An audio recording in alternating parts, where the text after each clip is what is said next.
नमस्कार साथियों, मैं प्रमोद उपाध्याय बाल विद्या मंदिर सीनियर सेकेंडरी स्कूल कत्तपुरा नागौर के ऑनलाइन एजुकेशन प्लेटफॉर्म पर आपका हार्दिक स्वागत करता हूं। पिछले वीडियो में मैंने कक्षा 6 विषय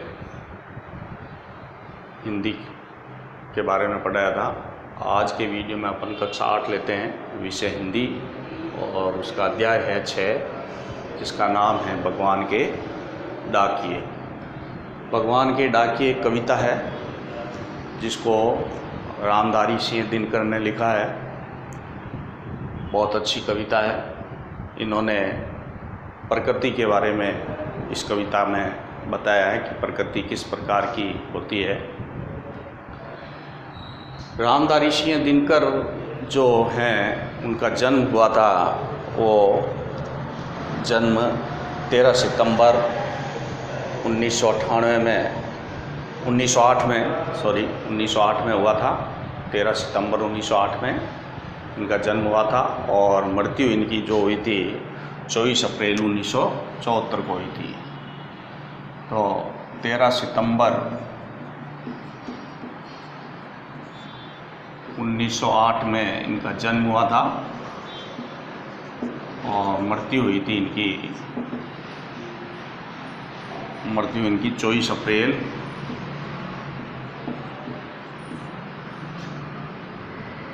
1974 में।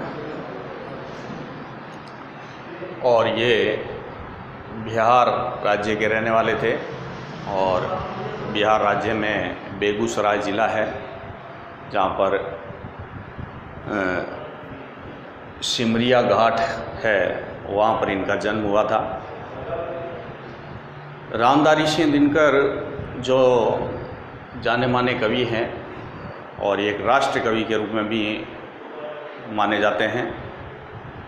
इनकी काफ़ी कविताएं हैं और कहानियां हैं जो प्रसिद्ध हैं, जैसे कि उर्वशी और हरि के हरिनाम, और जैसे आत्मा की आँखें और उर्वशी, ऐसी कई कहानी और कविताएं हैं जो इन्होंने लिखी हैं। कवि के रूप में ये जाने माने रामधारी सिंह दिनकर, इनको काफ़ी पुरस्कार भी मिल चुके हैं, जैसे कि साहित्य अकादमी पुरस्कार, ज्ञानपीठ पुरस्कार, भारत रत्न से भी इनको मनोनीत किया गया है। तो इस तरीके से ये काफ़ी कुछ इन्होंने अपने ज़िंदगी में प्राप्त किया है। यहाँ पर जो अध्याय 6 है भगवान के डाकिए, ये इन्होंने कविता लिखी है प्रकृति के बारे में। तो आइए जानते हैं इस कविता में क्या लिखा हुआ है। पक्षी और बादल ये भगवान के डाकिए हैं। कवि ने माना है कि भगवान जो ईश्वर है, उनके जो संदेशवाहक, डाकिए का मतलब होता है जो पत्र लाता है, ले जाता है, सूचनाएं लाता है। तो डाकिए जो संदेशवाहक हैं वो पक्षी और बादल होते हैं प्रकृति के। ये प्रकृति जो है किसी के वश में नहीं रहती है, स्वतंत्र होती है, और इसमें एक देश से दूसरे देश में कोई फ़र्क नहीं होता है। प्रकृति सब जगह पूरी विश्व के अंदर एक जैसी होती है।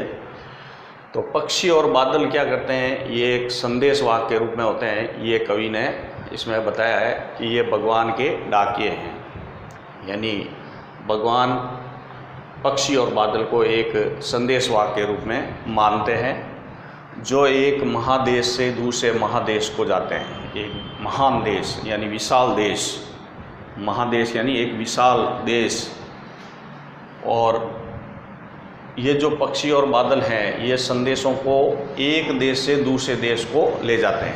ये क्योंकि पक्षी और बादल क्या हैं, ये स्वतंत्र रूप से ही विचरण करने वाले होते हैं। यानी पक्षी को कभी बांधा नहीं जा सकता, बादल को कभी बांधा नहीं जा सकता। इनके अंदर ये सीमाएं नहीं होती है कि भाई पक्षी एक सीमित देश के अंदर ही रहेंगे या बादल एक सीमित देश के अंदर ही रहेंगे।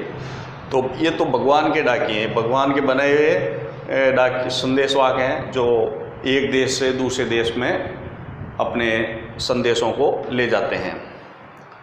हम तो समझ नहीं पाते हैं मगर उनकी लाई चिट्ठियाँ पेड़ पौधे पानी और पहाड़ बाँसते हैं। यानी हम पक्षी और बादल के संदेश वाक्यों को ना तो समझ सकते हैं, ना पहचान सकते हैं, ना पढ़ सकते हैं, मगर उनके जो संदेश होते हैं वो कौन बाँसता है? जो प्रकृति के अंदर पेड़ पौधे होते हैं, पानी होता है, पहाड़ होते हैं, ये ही उनकी संदेशों को पहचान सकते हैं, बाँस सकते हैं। पक्षी और बादल स्वतंत्र रूप से एक देश से दूसरे देश में जाते हैं। हवा पानी पेड़ पौधों के और पहाड़ों के लिए एक संदेश लेके आते हैं। जैसे कि बादल हैं जो जल लेके आता है, और जल प्रकृति में खुशियाँ भर देता है। प्रकृति चारों तरफ से हरी भरी हो जाती है और खुशियाँ ही खुशियाँ चारों तरफ छा जाती है। तो इस तरीके से पक्षी और बादल को भगवान का डाकिया कवि ने रामधारी सिंह दिनकर ने माना है। तो इसमें ये प्रसंग यही होगा कि प्रस्तुत कविता का ये अंश विषय हिंदी, जिसमें बसंत 3 अध्याय 6 से लिया गया है, और इसमें कवि ने पक्षी और बादल को एक ईश्वर का संदेशवाक बताया है। तो इस तरीके से इन्होंने रामधारी सिंह दिनकर ने जो है इस कविता में प्रकृति का कोई अलग अलग बंटवारा नहीं किया है। यानी प्रकृति पूरे विश्व के अंदर स्वतंत्र रूप से है। जैसे कि पहाड़ हैं, पेड़ पौधे हैं, मैदान हैं, तो ये सब क्या है, एक देश को दूसरे देश से बांट नहीं सकते हैं। यानी एक देश का दूसरे देश के साथ इनका आपस में जुड़ा हुआ होता है, और एक देश दूसरे देश से जुड़े होते हैं। लेकिन लोग जो रहते हैं वही इस देश को अपनी सीमाओं को बांधते हैं। लेकिन जो पक्षी और बादल हैं इनकी कोई सीमा नहीं होती है, ना ही उनका कोई सीमांकन होता है। वह स्वतंत्र रूप से एक देश से दूसरे देश में अपने संदेशों को ले जाते हैं, और पेड़ पौधे पानी और पहाड़ उनको बाँस सकते हैं। हम उनके इस संदेशों को समझ नहीं पाते हैं। तो इस तरीके की बात रामधारी सिंह दिनकर ने इस कविता में कही है, और इसको आप नोटबुक में नोट कर लेंगे। पक्षी और बादल ये भगवान के डाकिए हैं। डाकिए मतलब संदेशवाहक, जो एक महादेश यानी विशाल देश, महादेश का मतलब है विशाल देश, एक महादेश से दूसरे महादेश को जाते हैं। यानी एक देश से उड़कर वो दूसरे देश में चले जाते हैं। यानी ये स्वतंत्र रूप से बहते चले जाते हैं। इन पर कोई रोक टोक नहीं होती है, और न इनको कोई रोक सकता है।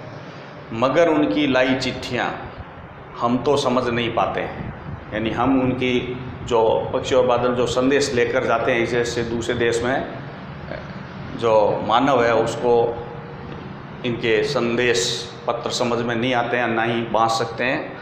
उनको बाँचने वाले कौन होते हैं? जो प्रकृति के अंदर पेड़ पौधे हैं, पानी हैं, पहाड़ हैं, ये ही उनकी बातों को समझ सकते हैं। तो इस तरीके से कवि ने ये कविता में बहुत अच्छी प्रकृति के बारे में बताया है। इसको आप कविता को पढ़िए और नोटबुक में भी नोट करनी है। आज के वीडियो में इतना ही। धन्यवाद।